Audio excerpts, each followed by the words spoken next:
Hi there, feel to join our channel. கஷ்டமான வேலையை கூட கம்மியான நேரத்தில் பண்ணி மேசிவ் அவுட்புட் எப்படி கொண்டு வரலாம் அப்படிங்கிறத தான் பார்க்க போகிறோம். அதுக்கான பெஸ்ட்டு டெக்னிக்ஸை தான் நான் உங்களுக்கு சொல்லித்தர போகிறேன். ஃபஸ்ட்டு டீப் ஒர்க், அப்புறம் சேலோ ஒர்க்னால் என்ன நம்ம தெரிஞ்சுக்கணும். டீப் ஒர்க்குங்கிறது ஒரு ரேர் ஸ்கில் தான். கம்ப்ளீட் ஃபோக்கஸை நம்ம போடுறது தான் டீப் ஒர்க். இது ஹை குவாலிட்டி ரிசல்ட்டை நமக்கு தருது.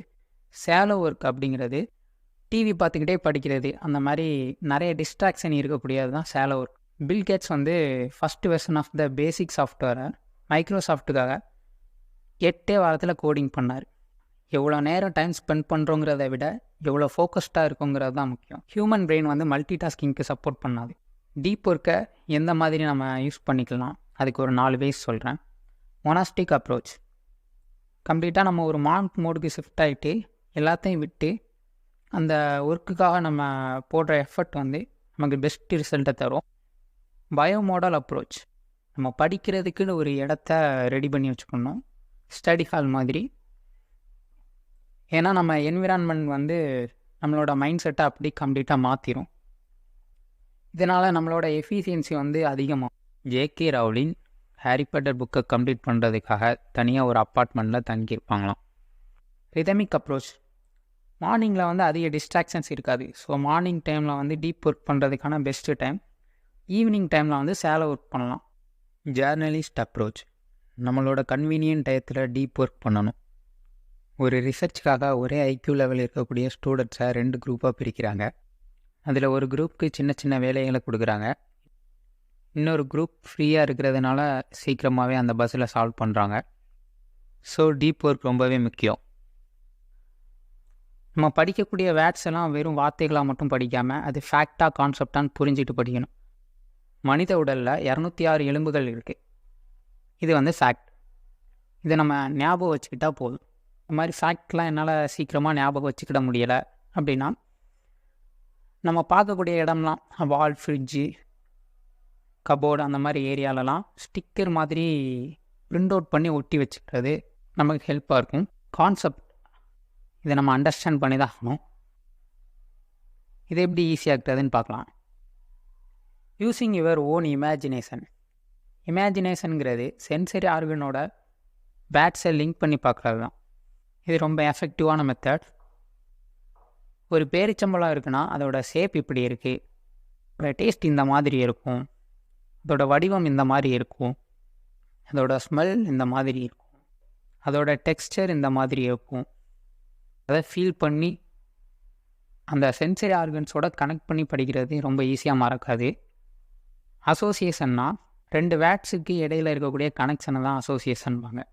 சம்மந்தப்பட்ட ஒரு 4 வேர்ட்ஸ் இருக்குது.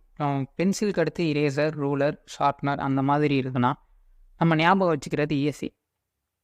சம்மந்தமே இல்லாமல் பென்சில், ஆரஞ்ச், மங்கி அந்த மாதிரி நான் ரிலேட்டபிள் வேர்டை ஞாபகம் வச்சுக்கிறது ரொம்பவே கஷ்டம்.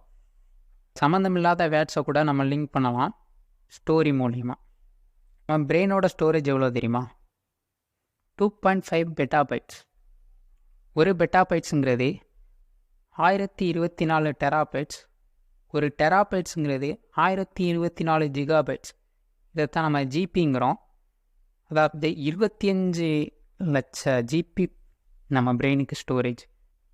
No something before you study.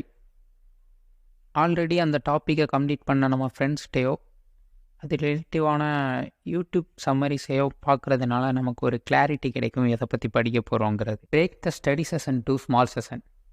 நம்ம எவ்வளோ நேரம் படிக்க போகிறோமோ அதை ஸ்மால் செஷனாக நம்மளோட அட்டென்ஷன் ஸ்பேனுக்கு தகுந்த மாதிரி ஸ்ப்ளிட் பண்ணி எடுத்துக்கணும். நம்மளோட அட்டென்ஷன் ஸ்பேன் எப்படி பார்க்குறதுனா, ஒரு டைமர் ஆன் பண்ணி வச்சுக்கிட்டு மற்ற எதுலேயுமே கான்சன்ட்ரேட் பண்ணாமல் எவ்வளோ நேரம் நம்மளால் அந்த படிப்பில் மட்டும் அல்லது அந்த ஒர்க்கில் மட்டும் கான்சன்ட்ரேட் பண்ண முடியுதோ அதுதான் நம்மளோட அட்டென்ஷன் ஸ்பேன். ஒவ்வொரு செஷனும் கம்ப்ளீட் பண்ணும்போது நமக்கே நம்ம ஒரு ரிவார்டை கொடுத்துக்கணும். இது நம்ம பிரெயினை ஆக்டிவாக வச்சுக்க ஹெல்ப்பாக இருக்கும். அதுக்கப்புறம் ஒரு சின்ன பிரேக், ஸ்பேஸிங் எஃபெக்ட். நம்ம ஒரு விஷயத்தை படிக்கும்போது அதில் உள்ள ஸ்டார்டிங் அண்ட் எண்டிங் மட்டும் நல்லாவே ஞாபகம் இருக்கும். மிடில் இருக்கக்கூடியது ஈஸியாகவே மறந்துடும். இதுக்கு என்ன பண்ணணுன்னா, நம்ம ஒரு பேராகிராஃப் படிக்கிறோன்னா அதை ஸ்மால் சென்டென்ஸாக ஸ்ப்ளிட் பண்ணிக்கணும். ஒவ்வொரு சென்டென்ஸையும் படிக்கும்போது நமக்கு அந்த மிடில் இருக்கக்கூடியது வந்து மறக்காது. ஃபுல்லாகவே கம்ப்ளீட்டாக ஞாபகம் இருக்கும். ஒரு பிளான்ட்டுக்கு வாட்டரை ஃபுல்லாக ஊற்றாமல் கொஞ்சம் கொஞ்சமாக ஊற்றினா அது ஹெல்த்தியாக இருக்கும். டைகார்னிக் எஃபெக்ட். நமக்கு எப்போவுமே கம்ப்ளீட் பண்ணாத ஒரு டாஸ்க்கு தான் அதிகமாக ஞாபகம் இருக்கும். ஹோட்டலில் உள்ள வெயிட்டர் எல்லாருமே வந்து பே பண்ண கஸ்டமர்ஸோட ஆர்டரை விட பே பண்ணாத கஸ்டமர்ஸோட ஆர்டர் தான் அதிகமாக ஞாபகம் வச்சுருப்பாங்க. எந்த விஷயத்துலையுமே நம்ம ஒரு மாஸ்டர் ஆகணும்னா அதுக்கு 2 ஸ்டெப் இருக்குது. ஒன்று வந்து டெஸ்ட் யுவர் செல்ஃப், இன்னொன்று டீச் அதர்ஸ். ஃபஸ்ட்டு நம்மளோட ஃப்ளூயன்சியை டெஸ்ட் பண்ணோம். அதனால் ஃப்ளூயன்சி இல்யூஷனை தவிர்க்கலாம். ஃப்ளூயன்சி இல்யூஷன்னா எக்ஸாமில் படித்த மாதிரியே இருக்கும், ஆனால் படிச்சிருக்க மாட்டோம். நம்ம படித்த விஷயத்தை அடுத்தவங்களுக்கு டீச் பண்ணணும். ஒரு கான்செப்டை நம்மளால் சிம்பிளாக எக்ஸ்பிளைன் பண்ண முடியலைன்னா நமக்கே இன்னும் அந்த கான்செப்ட் புரியலைன்னு அர்த்தம். ஸோ திருப்பி படிக்கணும். நம்ம படித்த டாப்பிக்கில் இம்பார்ட்டன்ட் வேர்ட்ஸ் எல்லாம் ஹைலைட் பண்ணி வைக்கிறது ரொம்ப நல்லது. நம்ம ஹைலைட் பண்ணியிருக்கிறத பார்த்தோன்னே நம்ம பிரெயின் வந்து ஆல்ரெடி இதை நம்ம படிச்சிருக்கோம் அப்படின்னு எடுத்துக்கும். நீங்கள் எவ்வளோ ஹார்ட் ஒர்க் போட்டாலும் உங்களால் ஓவர் நைட்டில் சக்ஸஸை கொண்டு வர முடியாது. டெய்லி ஸ்மால் ஆக்ஷன்ஸ் பண்ணுறதுனால தான் உங்களோட சக்ஸஸை பில்ட் பண்ண முடியுது. அப்புறம் இது ரொம்பவே முக்கியமான விஷயம். நம்ம பிரெயினுக்கு ரெஸ்ட்டு கண்டிப்பாக தேவைப்படும். அந்த ரெஸ்ட்டு நம்ம எப்போவுமே கொடுக்கணும். நம்ம எல்லோரும் REM ஸ்லீப்பில் இருக்கும்போது நம்மளோட அன்வான்ட் இன்ஃபார்மேஷன்ஸ்லாம் வந்து இரேஸ் ஆகிரும்.